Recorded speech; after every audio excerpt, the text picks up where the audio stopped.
आपण पाहतात learn with Joy with Sen Patil YouTube channel. या चॅनलवर आपण फक्त शैक्षणिक माहितीचे व्हिडिओज पाहत असतो.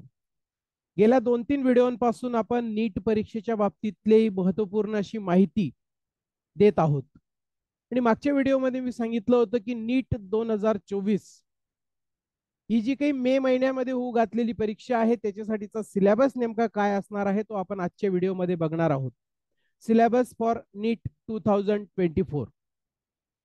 तर तो सिलेबस नेमका काय आहे तो बघण्यासाठी बघण्याच्या अगोदर तुम्ही या चॅनलवर पहिल्यांदा भेट दिली असेल तर चॅनलला सबस्क्राईब करायला विसरू नका. चॅनल बेल आयकॉन प्रेस करा, म्हणजे जेव्हा मी अशा प्रकारचे नवनवीन व्हिडिओ अपलोड करेल तेव्हा सगळ्यात अगोदर नोटिफिकेशन्स तुम्हाला मिळत जातील. कारण याच्याही नंतर आता आपण नीट परीक्षा दिल्यानंतर कशा पद्धतीने तुमचं कट ऑफ असेल, काय असू शकतो, मागच्या वर्षी काय होता आणि कोणकोणत्या कॉलेजेसमध्ये आपण ऑप्शन फॉर्म भरले वगैरे पाहिजेत, अशा प्रकारचे व्हिडिओज सातत्याने बघणार आहोत. आणि म्हणून सबस्क्राईब चॅनल करून ठेवा.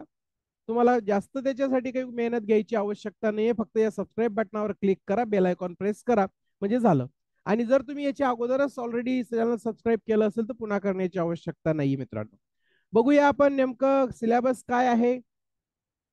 बघा, national medical commission under graduate medical education board यांनी जवळपास 2023 मध्ये ऑक्टोबर महिन्यामध्येच एक परिपत्रक काढून हा सिलेबस दिलेला होता.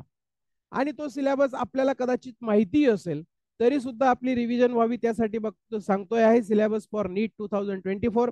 अगोदर फिजिक्सचे काही टॉपिक दिलेले आहेत. बघा, इथं युनिट वाईज दिलेले आहेत. आपण स्क्रीनशॉट काढून ठेवा, किंवा तुम्ही जर रिक्वेस्ट पाठवली कमेंटमध्ये टाकलं तर मी तुम्हाला तुमच्या व्हॉट्सअप नंबरवर निश्चित पद्धतीने याची PDF पाठवतो. फिजिक्स अँड मेजरमेंट, त्याच्यानंतर हे सगळे टॉपिक मी काही वाचत बसत नाही, भरपूर आहेत, आपण त्या ठिकाणी वाचू शकता, स्क्रीनशॉट काढू शकतात. हे आहेत सुरुवातीला फिजिक्सचे टॉपिक. बघा, आपण पाहू शकता चौथा टॉपिक, 5वा युनिट, 6वं unit, gravitation, properties of solids and liquids, thermodynamics, kinetic theory of gases, unit 10, unit 11, unit 12, unit 13, 14, 15, 16,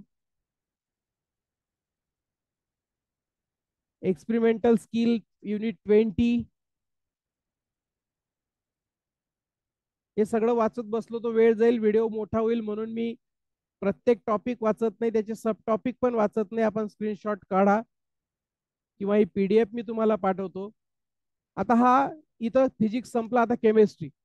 याच्यात physical chemistry unit 1, some basic concepts in chemistry, atomic structure, unit 3, 4,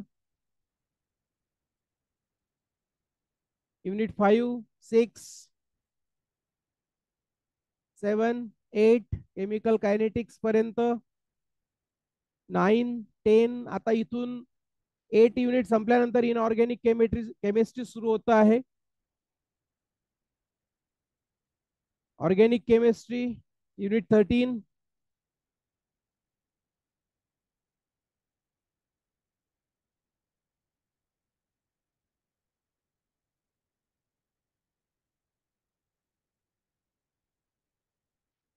unit 20.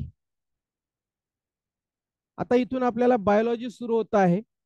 Physics संपलं, chemistry संपलं, आता बायोलॉजीतलं पहिलं unit, diversity in living world, unit 2, structural organisation in animals and plants, 35 and 35, botany and zoology. अशी मिळून 70 questions आहेत. त्याच्यामुळे याच्यावर आपल्याला जोर देणं आवश्यक आहे, जास्त मेहनत करणं आवश्यक आहे. Cell structure and function, plant physiology,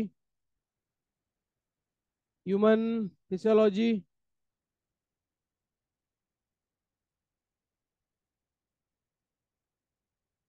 reproduction आहे, जेनेटिक्स अँड इव्होल्युशन आहे, बायोलॉजी अँड ह्यूमन वेलफेअर,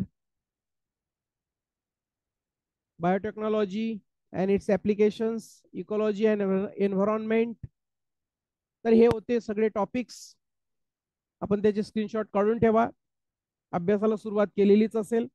आता आपण पुढच्या याच्यामध्ये नेमकं नीट याच्यामध्ये कट ऑफ कसा राहणार आहे, किती मार्कांवर कोणत्या कॅटेगरीचे नंबर्स मागच्या वर्षी लागले होते, तर तो व्हिडिओ बघणार आहोत.